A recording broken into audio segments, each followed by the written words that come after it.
Iniciamos nuestro taller de iniciación en la Divina Voluntad en su sesión 19.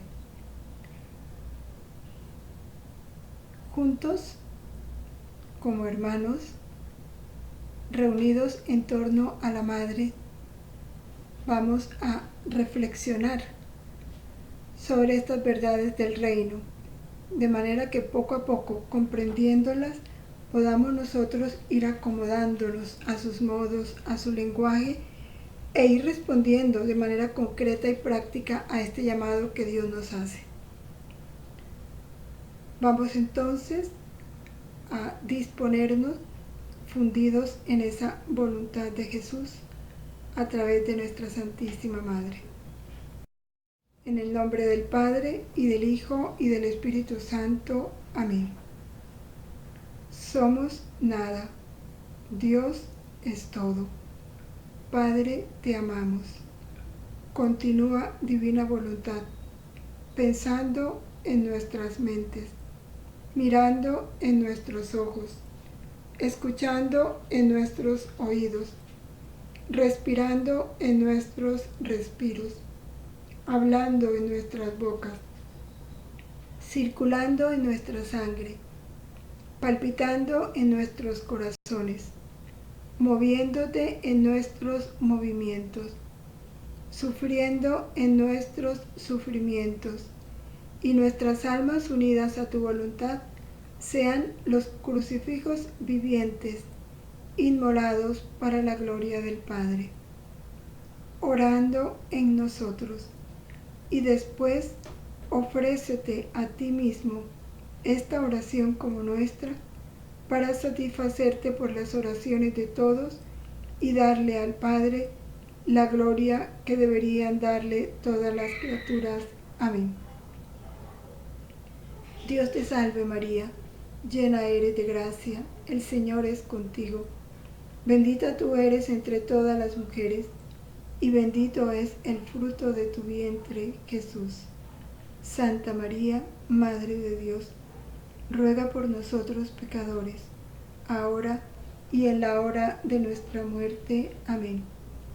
Gloria al Padre, al Hijo y al Espíritu Santo, como era en el principio, ahora y siempre, por los siglos de los siglos. Amén. En el nombre del Padre, y del Hijo, y del Espíritu Santo. Amén.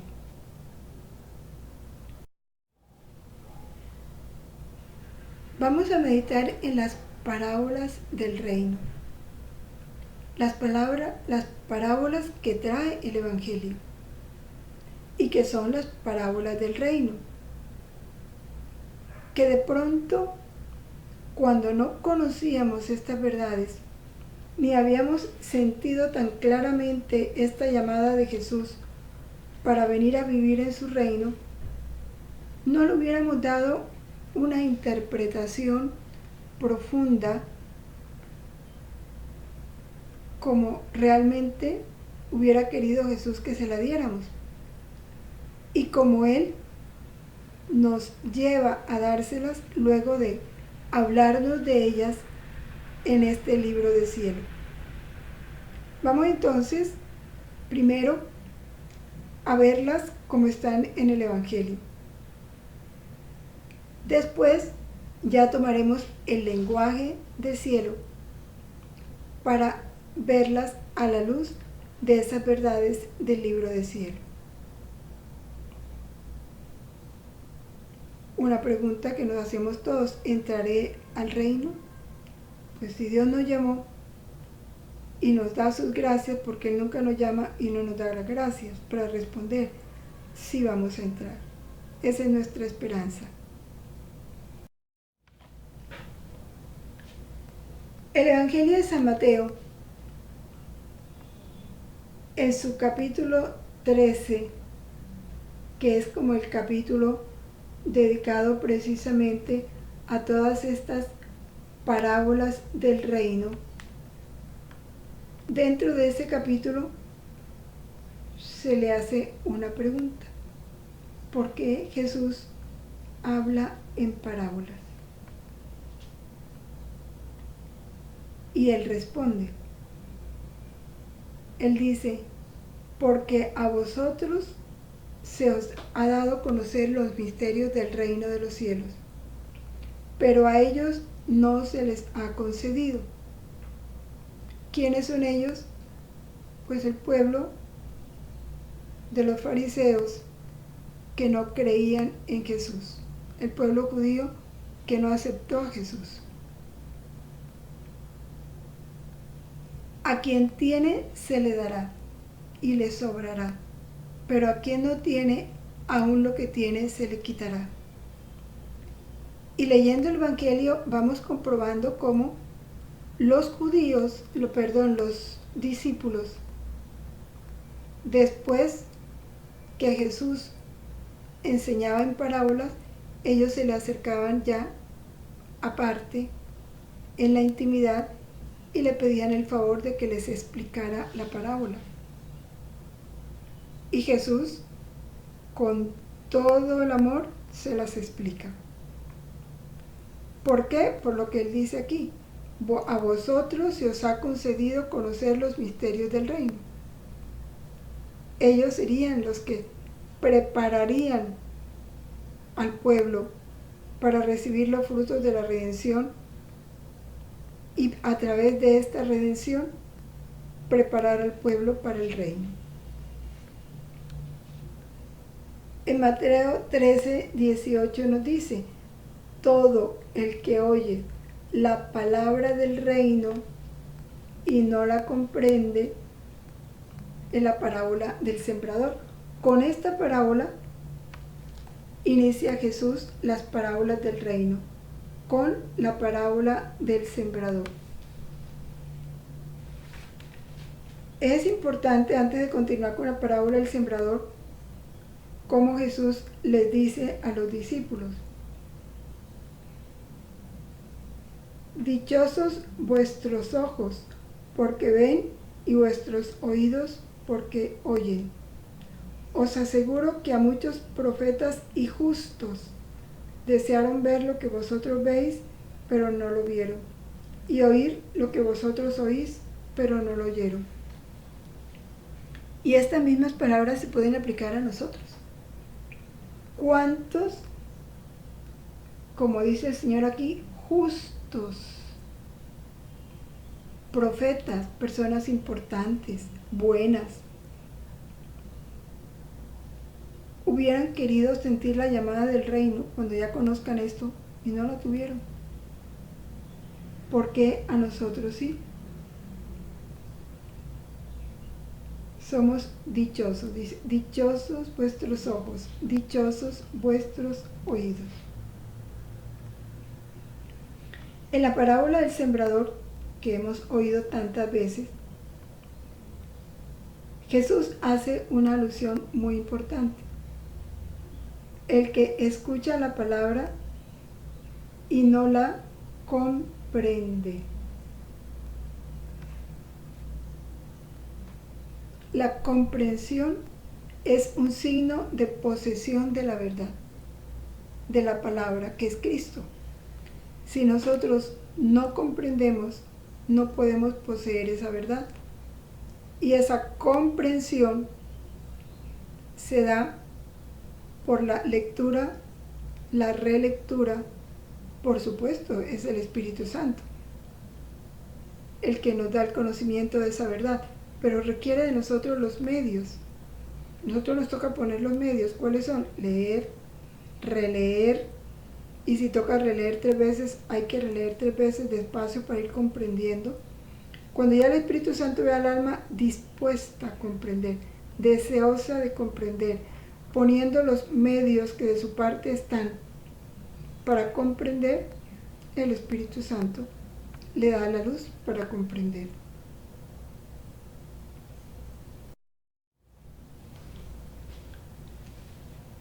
Vamos rápidamente a hacer un recorrido por esas parábolas. Todas son del capítulo 13, por supuesto. La primera, decíamos, la parábola del sembrador, ¿no? Luego, en el 13:24, es la parábola de la cizaña.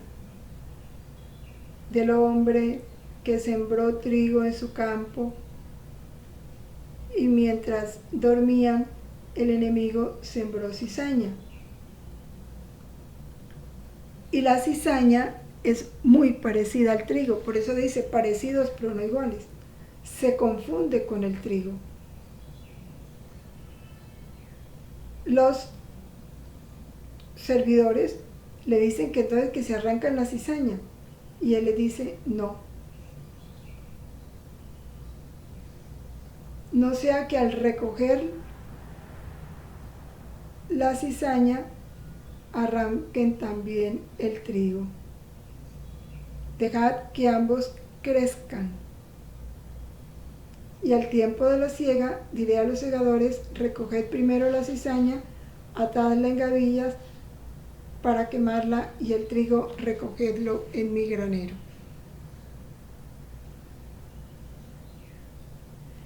La del grano de mostaza. El grano de mostaza que un señor tomó, sembró y lo sembró en su campo, y el árbol vino a ser el más grande de todos los árboles. Y luego nos dice que un grano de mostaza, si tuviéramos fe con un granito de mostaza, seríamos capaces de decirle a un monte: quítate, y el monte se quitaría por el poder de la fe. Así como ese granito de mostaza tuvo poder de hacer un árbol más grande que todos. También está la parábola de la levadura. Una mujer que tomó un poco de harina y la mezcló con unas cucharadas de levadura. ¿Para qué? Para que la masa creciera. Pero él dice: el reino de los cielos es semejante a esto, o sea, es como la levadura, que tomó una mujer y la metió entre medias de harina hasta que fermentó toda la masa. Igual el reino es como un tesoro escondido en un campo, que el hombre encontró el tesoro,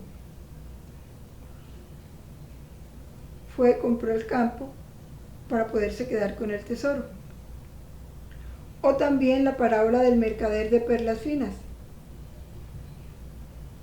que cuando encontró la perla de mayor valor, vendió todo para comprar esa única perla.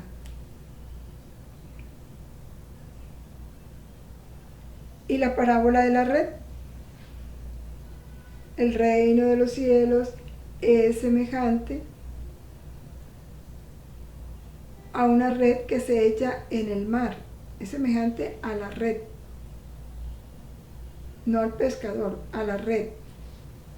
Y cuando recoge peces de toda clase y ya está llena, entonces la sacan a la orilla, se sientan y recogen en cesto los buenos y tiran los malos.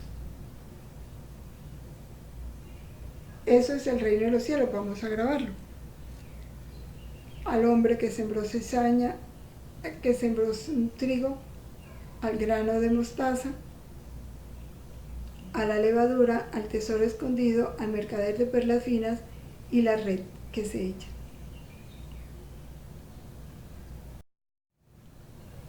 Hay otra parábola que es la de el rey que quiso arreglar cuentas con sus siervos, y esa parábola está en el capítulo 18 de San Mateo.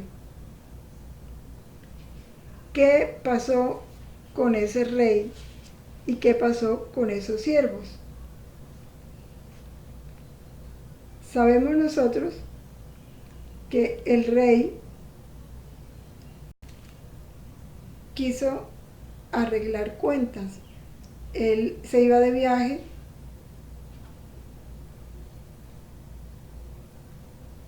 y llega uno de sus servidores y le dice: Señor, yo te debo, pero por favor perdóname, que yo después te pago, dame un plazo. El rey accede Y luego viene este servidor y se encuentra con un compañero que le debía a él. Y entonces, ¿qué pasa? Le empieza a cobrar al compañero. El compañero hace lo mismo que él hizo con el rey. Se le arrodilla, le pide que por favor tenga piedad, que lo espere, que le va a pagar la deuda. Pero ¿qué hace este servidor?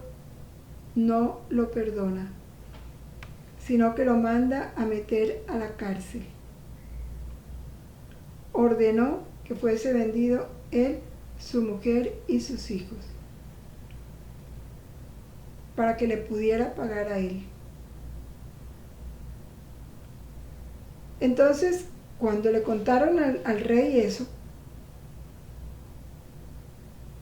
el rey se enfureció porque le dice: ¿no debías también tú tener compasión de tu compañero como yo me compadecí de ti?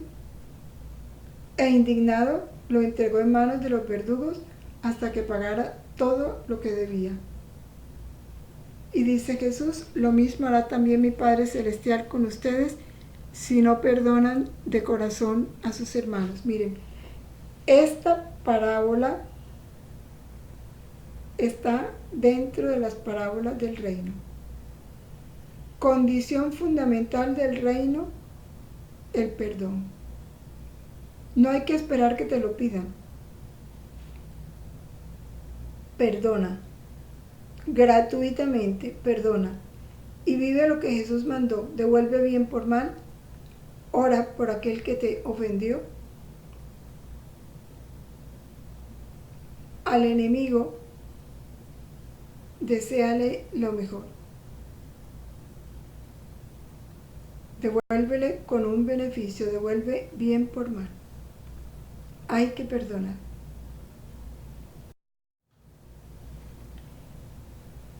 Y luego en el capítulo 20 nos da otra parábola también muy interesante,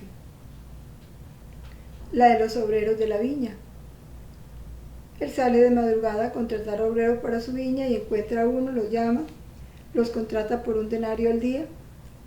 Luego, a la hora tercia, vuelve y sale, encuentra a otro, les hace el contrato por 1 denario y regresa.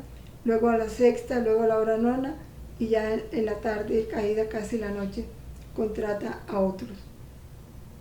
Y cuando ya terminó la jornada que él les va a pagar, empieza por los últimos.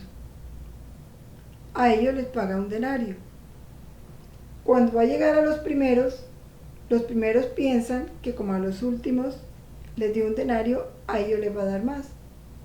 Y no, él le da aquello por lo que los contrató, por 1 denario. Y empezaron ellos a murmurar. Entonces él le dice: estos últimos, ¿no soy yo acaso dueño de hacer conmigo lo que quiero? ¿Por qué tomas a mal que yo sea bueno? Así los últimos serán los primeros y los primeros serán los últimos. Y es muy interesante porque aquí podemos hacer la comparación. Todo lo que los santos se mortificaron, hicieron, y Jesús nos está invitando a una santidad divina en la que Él mismo va a ser nuestra santidad. No es sino dejarnos poseer por Él. Mientras que los santos, desde el comienzo de la cristiandad, cuánto tuvieron que sufrir, mortificarse, penitencias. Pero Dios es bueno, hace lo que quiere. Y por eso dice: los últimos serán los primeros y los primeros serán los últimos. Es muy comparado a esa llamada. Nos está llamando al reino y nos llamó a la última hora. En estos últimos tiempos nos llamó. Sin embargo, nos va a dar la paga que le dio a los primeros, su reino.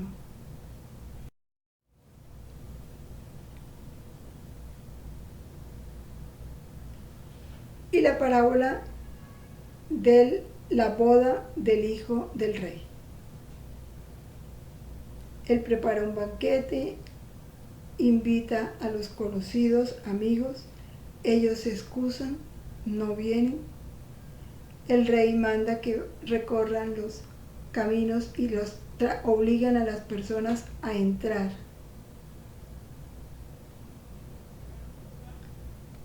Y cuando ya la sala del banquete está llena, entonces el rey empieza a revisar, a pasar mesa por mesa, y al notar que había allí uno que no tenía traje de boda, le dice: ¿cómo has entrado aquí sin traje de boda? Porque suponemos que como eran personas que estaban en el camino, pues no estaban preparados, pero el rey les dio traje de boda a todos. Pero uno entró sin el traje, y por eso el rey lo hace salir. Que lo aten y que lo arrojen en las tinieblas, donde será el llanto y el rechinar de dientes. Es posible que leyéndolas de primera vez uno se haga muchos interrogantes y no entienda mucho, pero ya Jesús nos las va a explicar. En el volumen 24 Él nos dice el lenguaje que Jesús tuvo en la redención y el que tiene para el reino de la divina voluntad son diferentes. Tengámoslo claro, son diferentes. Uno es el lenguaje de la redención y otro es el lenguaje del reino. Y luego agrega esta otra frase que es bien interesante. Dice: las semejanzas que corresponden a mi voluntad son de modos divinos. Nosotros no podemos comparar su voluntad con otras cosas empleando modos humanos, no. Toda comparación con la voluntad se da en modo divino. Y ya lo vamos a ver. Por ejemplo, ¿cuáles son los símbolos de la divina voluntad que Jesús utiliza? Él se compara con el sol. Su voluntad la compara con el sol. Sol, símbolo también de la Santísima Trinidad. Dice: mi Padre es el fuego, yo soy la luz, el Espíritu Santo es el calor. Se compara con un cielo tachonado de estrellas. Las estrellas son sus virtudes, sus atributos divinos. Como un rey. También se compara con el mar, por su inmensidad, por su potencia, el mar de la divina voluntad. La creación. Y como un padre. Todas estas comparaciones las podemos encontrar en el volumen 17 de agosto 9 de 1924. Y es que en realidad es así.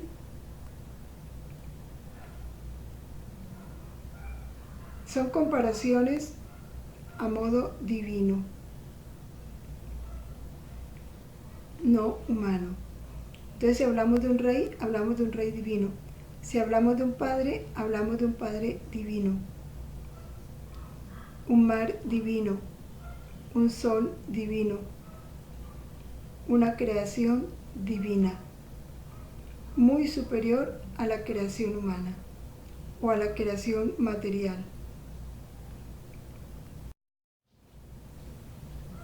Bueno, ahora ya vamos a la interpretación de estas parábolas a la luz de los conocimientos de las verdades del reino.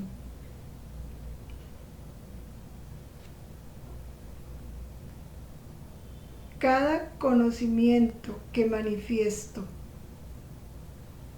cada acto hecho en mi querer, cortejado por el conocimiento que he manifestado, es una semilla divina que el alma adquiere. Y es un granito de mostaza. Cada conocimiento y cada acto realizado gracias al conocimiento adquirido son una semilla divina que crece como crece el grano de mostaza. Así lo compara. Eso es como un grano de mostaza, cuyo árbol es la más pequeña de cualquier semilla, pero cuando crece es mayor que las hortalizas. Se hace árbol hasta el punto de que las aves del cielo vienen a anidar en sus ramas. ¿Por qué? Porque ese grano, que es el conocimiento, crece en un cielo, que es el alma que vive en la divina voluntad. Ese conocimiento une la vida de la tierra con la del cielo. El alma, a través de ese conocimiento, empieza a vivir la vida del cielo. Por eso las aves del cielo vendrán a reposar en las ramas de este árbol.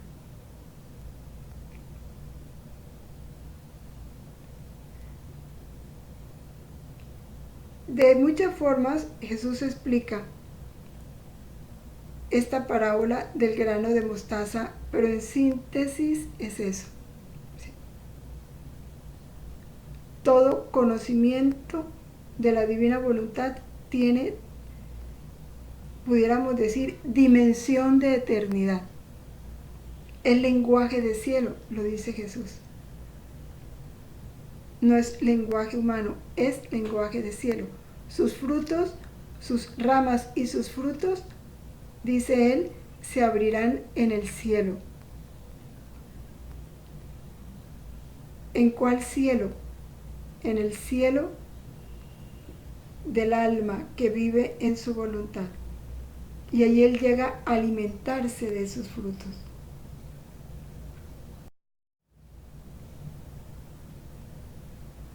Cuando habla de la parábola del sembrador, en varios capítulos hace alusión a su papel de sembrador.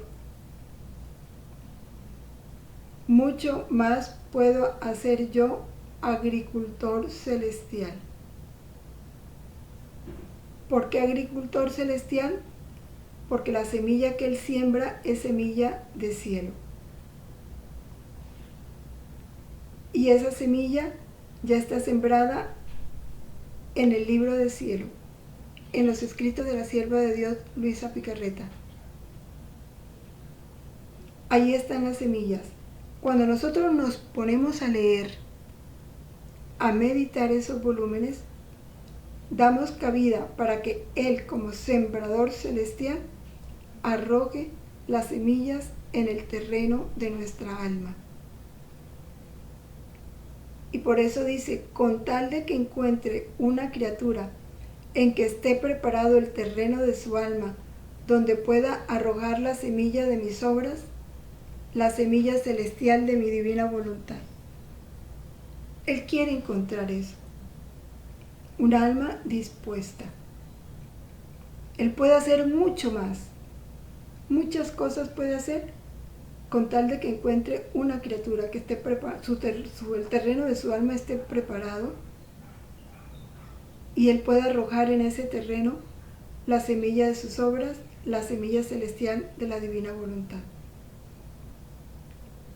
Nosotros somos ese terreno, como él lo explica en la parábola del sembrador.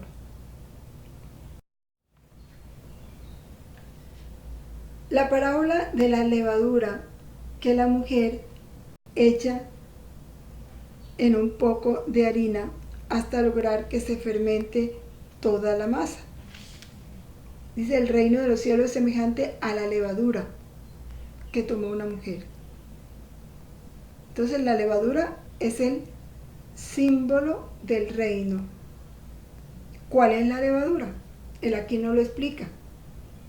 Esto es del volumen 25 de abril 4 de 1929. Ya ustedes en su casa lo pueden ampliar, porque aquí pues no queda fácil, no nos da el tiempo para leer cada uno de esos capítulos y desmenuzarlos, pues es delicioso. Pero no gozamos del tiempo, por eso les damos los textos y ustedes los profundizan en su casa. Dice Jesús que los primeros que vivan en el fiat divino serán como la levadura del reino de la divina voluntad. ¿Qué hace la levadura? Fermenta toda la masa. ¿Cómo? ¿Quiénes son la levadura? Los primeros que vivan este reino. La multiplicidad de sus conocimientos servirán como masa. Los conocimientos serán la masa. Masa de luz que darán todos los bienes que se necesitan para alimentar y hacer felices a aquellos que quieran vivir en el reino de mi divina voluntad. Los que conocen el reino y ya lo viven son la levadura. Esa levadura está dentro de ellos. ¿Cuál es la masa? Que esa levadura va a fermentar los conocimientos, la multiplicidad de sus conocimientos. Su vida en la divina voluntad y la multiplicidad de sus conocimientos va a hacer que esos conocimientos, que son la masa, se van a fermentar y van a alimentar. Sabemos que de la masa fermentada, ¿qué se hace? Pan, ¿verdad? ¿Para qué? Para alimentar a otros. Entonces ellos, que son la levadura, porque poseen esa vida del fiat divino, tienen múltiples conocimientos. Esa levadura va a ir fermentando esos conocimientos y con esa masa de sus conocimientos van a hacer el pan con que van a alimentar a todos aquellos que quieran conocer y vivir este reino de la divina voluntad.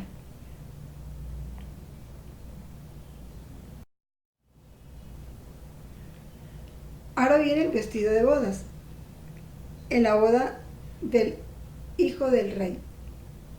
Vamos a entender por qué lo hizo sacar, por qué dijo que lo ataran de manos y pies y que lo arrojaran en las tinieblas. A veces uno lee esa parábola y no podía entender la profundidad de su significado. Jesús nos lo explica en el volumen 36, de diciembre 28 de 1938.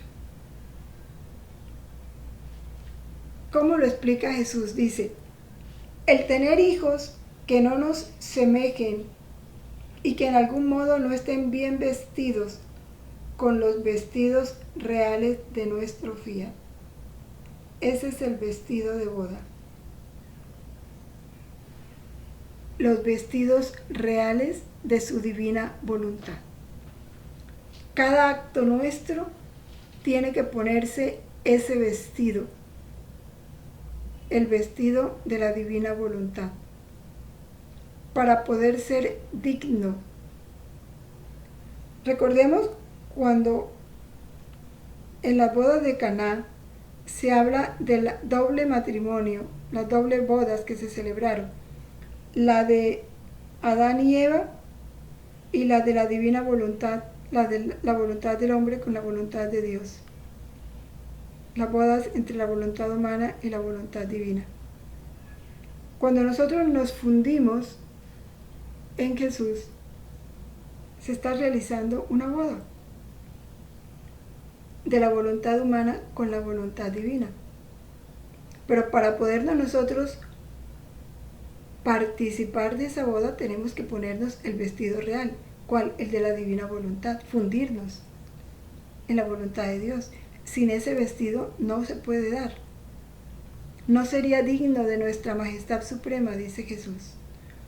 Nuestro amor invencible, con sabiduría infinita, queriendo tratar al tú por tú con la criatura, ha dispuesto dar mi voluntad a ella, a fin de que con su luz la embellezca, con su amor la vista, con su santidad la santifique.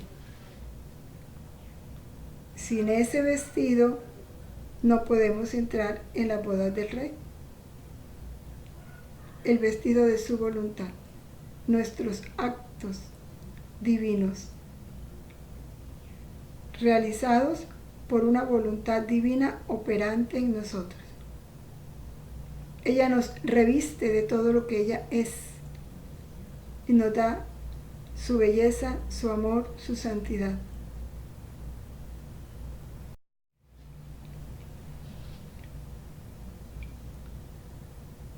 Con estas parábolas, Jesús nos está dando a entender y confirmando lo que de muchas maneras nos dice y de lo cual Él quiere que estemos convencidos, que este reino del Fiat es el don más grande.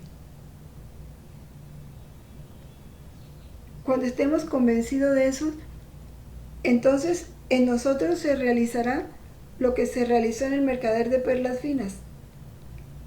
¿Qué hizo? Vendió todas las otras perlas por quedarse con la más fina. O el hombre con un tesoro escondido en el campo. ¿Qué hizo el hombre? Cuando descubrió el tesoro, pues lo escondió, compró el campo para poderse quedar con el tesoro. Si nosotros valoramos este don de la divina voluntad, nada nos parecerá pérdida con tal de adquirir semejante tesoro. Nada nos parecerá pérdida. Dice la parábola, por la alegría que le da, vende lo que tiene y compra el campo. Esa es la alegría que nosotros debemos experimentar, conociendo este reino. Nos encontramos un tesoro. Hay que vender lo que sea por adquirirlo, es que es un tesoro, que supera cualquier otro tesoro. Igual hizo el mercader. Va a vender lo que tiene, todo lo que tiene, y compra la perla fina. Por eso Jesús dice, el alma debe estar pronta a sacrificar la propia vida para hacer que este don de la divina voluntad tenga la supremacía sobre todo y sea tenido en cuenta más que la misma vida. Es más, su propia vida es nada en comparación con él. Con esto Jesús nos está diciendo todo.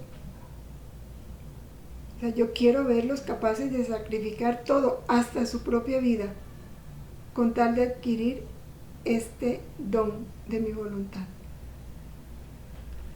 ¿Estamos dispuestos a eso? Es la respuesta que Dios quiere de nosotros.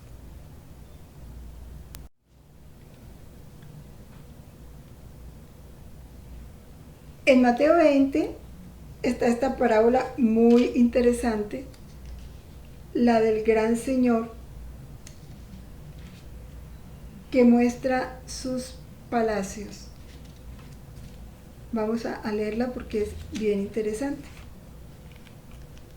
El reino de los cielos es semejante a un propietario que salió a primera hora de la mañana a contratar obreros para su viña. A unos los contrató desde el comienzo del día, a otros a la hora tercia, a otros a la sexta. Ya en la hora 11, imagínense, encuentra a unos que estaban allí y le dice, ¿por qué estáis aquí sin hacer nada? Que nadie nos ha contratado, vengan pues a mi viña. Y casi no les toca hacer nada, porque ya todos habían hecho el trabajo. Sin embargo, a ellos de primero les paga y les da lo mismo que le va a dar a los que trabajaron desde el comienzo del día. Y cuando los otros se rebelan y él dice, no puedo hacer yo conmigo lo que quiero, ¿por qué se molestan porque soy bueno?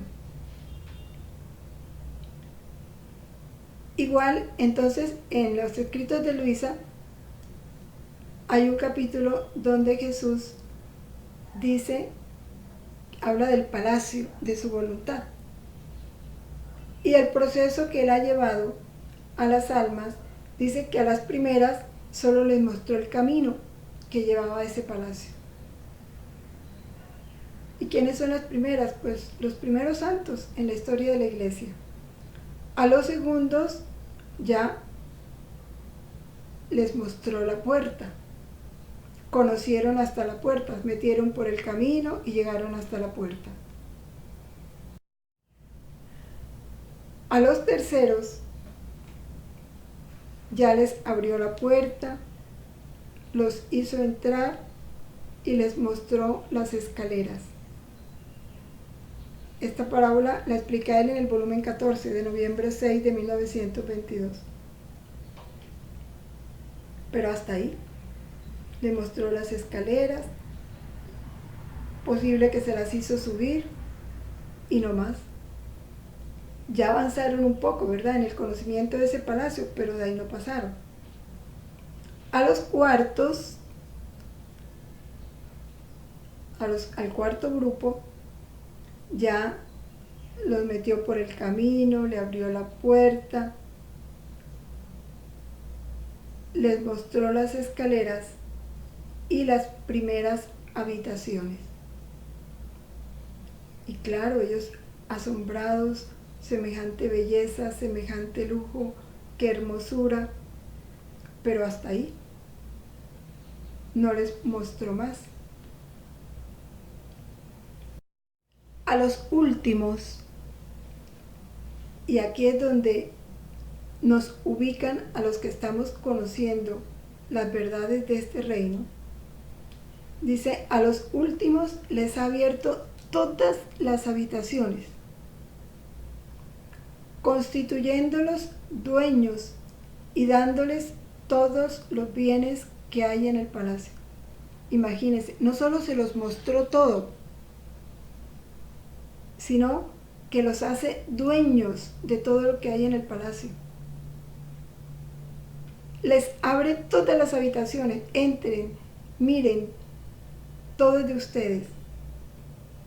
Esto es lo que Dios ha hecho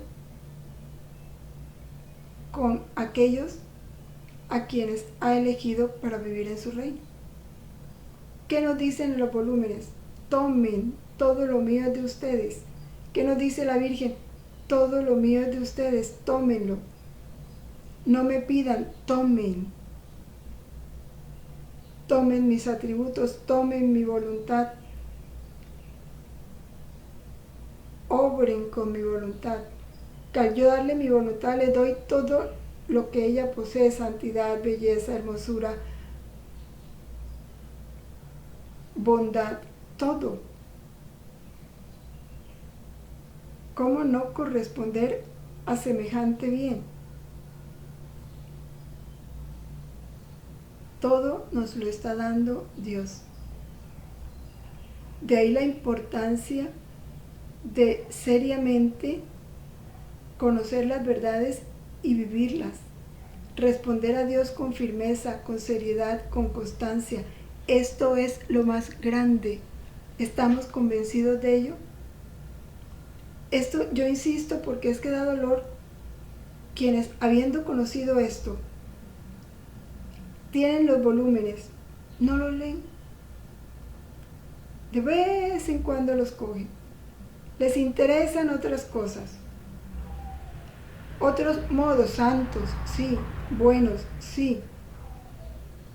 Pero no son los divinos. Y en una parte, ahorita no recuerdo la cita, pero Jesús sí dice que cuando Él ha llamado al alma a este reino y el alma empieza a avanzar, pero luego se entretiene con otras cosas que no son el reino, se va asomando por las ventanas. Dice, llega un momento en que se sale, porque le atrae más lo que está afuera que lo que está dentro del reino.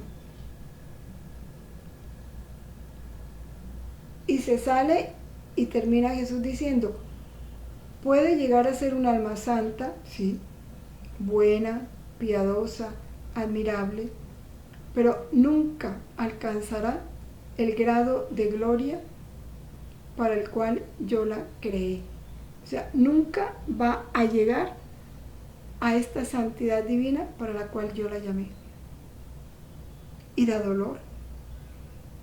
Después de Dios mostrar para nosotros en su infinita misericordia, porque es que no lo merecemos, tanta predilección, no es posible que nosotros seriamente no nos dispongamos a renunciar a todo lo que no sea el reino.